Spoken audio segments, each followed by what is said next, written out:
Assalamualaikum warahmatullahi wabarakatuh. Sahabat yang dirahmati Allah, bahwasanya kita bisa mendapatkan kebahagiaan dalam kegiatan apapun, dalam kehidupan sehari-hari, sekalipun itu hal yang sederhana. Namun, ketika kebahagiaan itu tidak diiringi dengan ridho Allah, rasanya kebahagiaan itu akan selalu bersifat sementara. Kita terus membutuhkan momen-momen baru untuk dapat menghadirkan kebahagiaan itu datang kembali. Tetapi, hal pentingnya adalah ketika Allah ridho terhadap apa yang kita kerjakan dan Allah ridho apa yang kita lakukan, saat itulah Allah akan menanamkan keluasan hati kita, sebuah ketenangan jiwa yang mampu menerima setiap keadaan dengan rasa nyaman. Apapun yang kita lihat terasa menyenangkan. Apa yang kita dapatkan membuat kita ridho terhadap pemberian Allah. Keadaan seperti itulah yang oleh Nabi Muhammad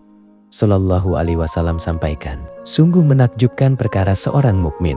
Semua urusannya baik baginya. Jika mendapat kesenangan, ia bersyukur, maka itu baik baginya. Jika tertimpa kesusahan, ia bersabar, maka itu baik baginya. Hadis riwayat Muslim. Orang beriman, jika benar imannya, maka kehidupannya akan mengagumkan. Ketika mendapatkan kesuksesan, ia mengiringinya dengan rasa syukur, tidak berlebihan dalam menyalurkan kesuksesannya. Ketika seseorang sukses, lalu bersyukur, hidupnya seimbang. Ketika mendapatkan ujian pun, ia tetap nyaman, karena memiliki kesabaran, dan sabar itu sesuatu yang mahal. Maka membangun keseimbangan hidup membutuhkan hubungan yang kuat dengan Allah.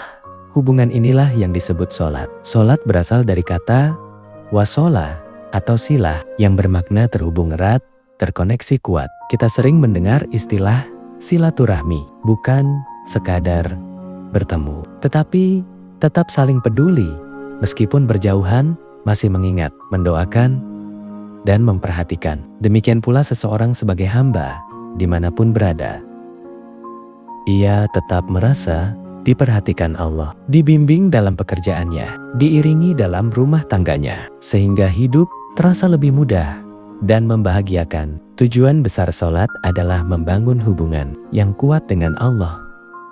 Hal ini dijelaskan dalam Al-Quran. Maka, apabila kamu telah menyelesaikan sholat, ingatlah Allah ketika berdiri, duduk, dan berbaring.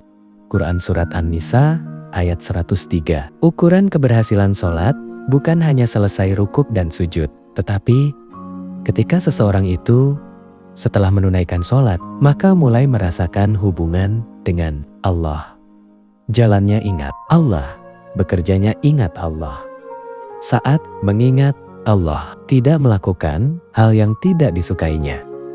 Tidak mungkin seseorang yang benar-benar ingat Allah dalam waktu bersamaan melakukan hal yang dimurkainya. Maka sholat bukan hanya gerakan saja, akan tetapi semua gerakannya memiliki makna. Semua bacaannya memiliki pesan kehidupan. Kenapa takbir harus mengangkat tangan? Kenapa tangan kanan diletakkan di atas tangan kiri? Kenapa dimulai dengan doa iftitah, lalu Al-Fatihah? Semua ada hikmahnya.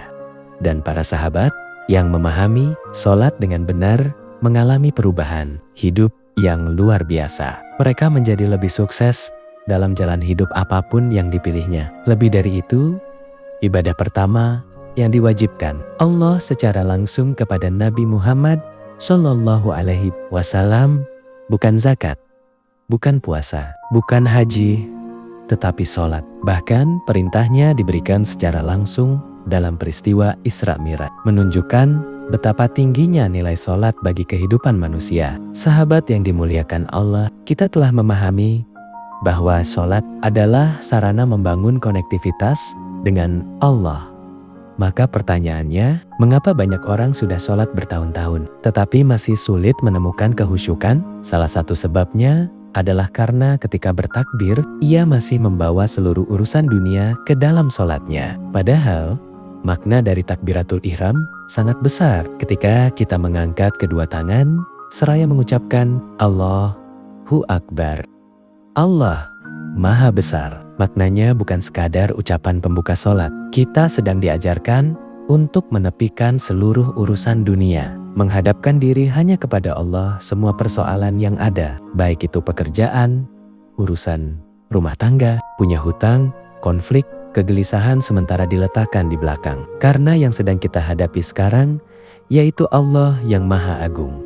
Kata akbar mengandung makna Allah paling besar, paling tinggi, paling istimewa dibanding seluruh urusan yang sedang membebani hidup kita. Maka ketika bertakbir, sejatinya kita sedang berkata kepada diri sendiri, "Ya Allah, sekarang aku tinggalkan semua urusanku. Aku hadir menghadapmu." Masalahnya, banyak orang bertakbir hanya sebagai formalitas. Lidah mengucapkan, "Allahu Akbar," tetapi pikirannya masih sibuk dengan dunia. Akibatnya, secara fikih memang sah, kewajiban gugur, pahala tetap ada sesuai keikhlasan. Namun, nilai besar dari sholat yang mengubah hidup tidak didapatkan. Gangguan setan saat sholat. Hanzab, bahwa Nabi Muhammad menjelaskan bahwa ketika seseorang mulai bertakbir, disitulah setan mulai bekerja. Ada setan khusus yang bertugas mengganggu orang sholat.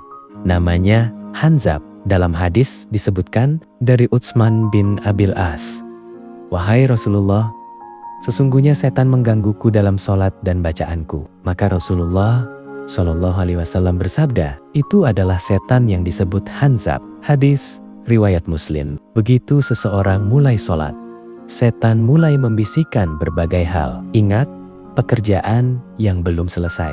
Motor tadi diparkir di mana? Atau ingat masalah yang ada di rumah. Sampai akhirnya seseorang tidak sadar sudah berada di rakaat keberapa. Apakah Anda pernah mengalami baru selesai salam lalu bingung, tadi 3 rakaat atau 4? Itulah yang Nabi Muhammad SAW kabarkan jauh-jauh hari. Karena itu, kalau ingin sholat terasa nikmat, kita harus memahami bahwa godaan itu memang ada. Jangan langsung menyerah. Ketika pikiran melayang, segera tarik kembali kepada Allah. Kunci menikmati sholat adalah memahami bacaan dan maknanya. Allah telah memberikan solusi dalam firman-Nya. Bacalah apa yang telah diwahyukan kepadamu dari Al-Quran dan dirikanlah sholat. Sesungguhnya sholat itu mencegah dari perbuatan keji dan mungkar. Quran Surat Al-Ankabut ayat 45. Perhatikan ayat ini. Allah tidak langsung berkata, "Dirikan sholat," tetapi diawali dengan kata, "Bacalah, pelajarilah, pahamilah." Artinya, jika ingin menikmati nilai besar sholat, jangan hanya fokus pada gerakan formalitas. Pelajari maknanya. Kenapa takbir demikian? Kenapa rukuk? Kenapa sujud? Kenapa membaca Al-Fatihah? Karena setiap gerakan dan bacaan memiliki bimbingan kehidupan. Kalau sholat hanya dikerjakan sebagai rutinitas, mungkin kewajiban selesai. Tetapi kalau sholat dipahami, maka hidup akan berubah. Sholat akan menjadi energi yang memperbaiki perilaku, menenangkan hati, dan mengarahkan hidup menuju kebaikan. Allah berjanji, sesungguhnya sholat mencegah dari perbuatan keji dan mungkar. Artinya, sholat yang benar pasti berdampak pada akhlak. Kalau sholat kita benar, perlahan lisan membaik, pendengaran membaik, pergaulan membaik, pandangan dijaga, hati menjadi lebih lembut. Sholat bukan hanya menjadikan kita rajin ibadah, tetapi juga menjadikan kehidupan kita lebih berkualitas. Ada kisah tentang orang jahat yang berubah karena sholat, yaitu Abu Dzar Al-Ghifari. Ada kisah luar biasa tentang seorang sahabat Nabi Muhammad Sallallahu Alaihi Wasallam bernama Abu Dzar Al-Ghifari tersebut. Beliau berasal dari kabilah Ghifar, sebuah wilayah yang terkenal buruk, bahkan dikenal sebagai kampung para perampok dan pembegal. Singkat cerita, beliau masuk Islam. Lalu apa yang pertama kali diajarkan Nabi Muhammad SAW, yaitu sholat. Dan luar biasanya, sholat mengubah hidup beliau dari seorang pembegal menjadi pribadi yang lembut, jujur, dan mulia. Bukan hanya dirinya berubah, kampungnya pun ikut berubah. Orang-orang Ghifar berbondong-bondong masuk Islam dan meninggalkan keburukan. Subhanallah. Sholat ternyata bukan hanya mengubah seseorang secara pribadi, tetapi bisa mengubah keluarga, lingkungan, bahkan masyarakat. Karena itu, jika hari ini hidup terasa berat, hati terasa sempit, rumah tangga penuh masalah, pekerjaan tidak tenang, jangan buru-buru mencari solusi kemana-mana. Coba evaluasi dulu sholat kita. Sudahkah kita benar-benar menghadirkan Allah di dalamnya? Ataukah selama ini kita hanya menggugurkan kewajiban? Sholat yang benar akan mengubah hidup. Sahabat yang dimuliakan Allah, inilah alasan mengapa sholat menjadi ibadah paling utama setelah syahadat. Kalaulah seluruh manusia tidak sholat, tidak mengurangi kekuasaan Allah, dan kalau seluruh manusia sholat sekalipun, tidak akan menambah kekuasaan Allah. Lalu mengapa Allah mewajibkannya? Karena ada nilai besar yang Allah titipkan dalam sholat untuk memperbaiki kehidupan manusia. Sholat itu bukan sekadar menggugurkan kewajiban. Sholat adalah sarana pendidikan jiwa. Sholat melatih disiplin. Lihat bagaimana kita diajarkan waktu. Subuh tidak bisa dipindah ke siang. Zuhur tidak bisa dimajukan ke pagi. Maghrib tidak bisa ditunda seenaknya. Artinya, orang yang menjaga sholat sebenarnya sedang dilatih menjadi pribadi disiplin. Sholat juga melatih kebersihan. Sebelum sholat, kita diperintahkan berwudu, membersihkan tangan, wajah, kaki, dan anggota tubuh. Sholat melatih kesabaran. Ketika hati sedang sempit, masalah sedang berat, kita tetap diminta berdiri menghadap Allah. Bahkan Allah berfirman, mohonlah pertolongan dengan sabar dan sholat. Quran Surat Al-Baqarah ayat 45. Artinya, ketika hidup terasa berat, jangan hanya mengeluh kepada manusia. Kembalilah ke sajadah. Sebab, tidak semua masalah selesai dengan logika, uang, atau relasi. Ada persoalan yang hanya selesai ketika hati dekat kepada Allah. Makanya, orang yang sholatnya benar, hidupnya terasa berbeda. Bukan berarti tidak punya masalah, tetap punya masalah. Tetapi, cara memandang masalah berubah. Hatinya lebih tenang. Tidak mudah panik, tidak mudah putus asa. Karena ia tahu, ada Allah yang membersamainya. Lalu mengapa banyak orang sholat, tapi belum berubah? Pertanyaannya sekarang, mengapa ada orang rajin sholat, tetapi lisannya masih kasar, masih mudah marah, masih suka menyakiti, masih sulit meninggalkan maksiat? Jawabannya sederhana, karena mungkin sholatnya belum sampai pada nilai yang Allah inginkan. Allah berfirman, sungguh beruntung orang-orang beriman, yaitu mereka yang khusyuk dalam sholatnya. Quran Surat Al-Mu'minun ayat 1 dan 2. Perhatikan, bukan sekadar orang yang sholat, tetapi yang khusyuk dalam sholatnya. Khusyuk itu hadir hati, pikiran hadir, mengerti apa yang dibaca, menghayati siapa yang sedang dihadapi. Bayangkan saat membaca Alhamdulillahirobbil alamin, segala puji bagi Allah, Tuhan semesta alam. Dalam hadis qudsi, Allah menjawab, hambaku telah memujiku. Hadis riwayat Muslim. Ketika membaca Ar-Rahmanir-Rahim, yang maha pengasih lagi maha penyayang, Allah menjawab, hambaku telah menyanjungku. Jadi sholat itu sebenarnya dialog.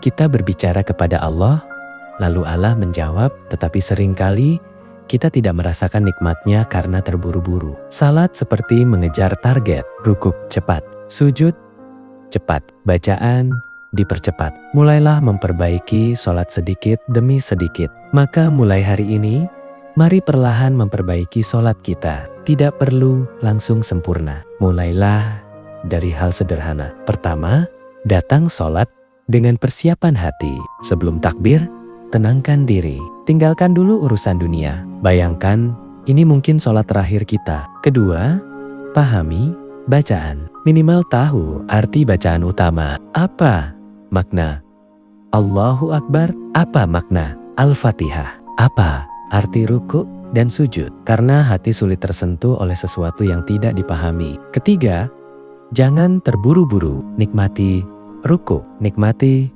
sujud. Karena posisi paling dekat seorang hamba dengan Allah adalah ketika sujud. Nabi Muhammad SAW bersabda, keadaan paling dekat seorang hamba dengan Rabb-Nya adalah ketika ia sujud. Hadis riwayat Muslim. Maka perbanyak doa saat sujud. Curahkan isi hati kepada Allah. Kalau hari ini hidup terasa belum tenang, kalau rumah tangga terasa berat, kalau usaha terasa sulit, kalau hati sering gelisah, jangan langsung menyalahkan keadaan. Coba tanyakan kepada diri kita, bagaimana kualitas sholatku? Karena bisa jadi bukan Allah belum memberi jalan, tetapi kita belum benar-benar mengetuk pintunya. Ingat, ketika sholat diperbaiki, hubungan dengan Allah diperbaiki. Dan ketika hubungan dengan Allah membaik, hidup pun perlahan akan Allah sempurnakan. Mungkin masalah tidak langsung hilang, tetapi kita diberi hati yang kuat untuk menjalaninya.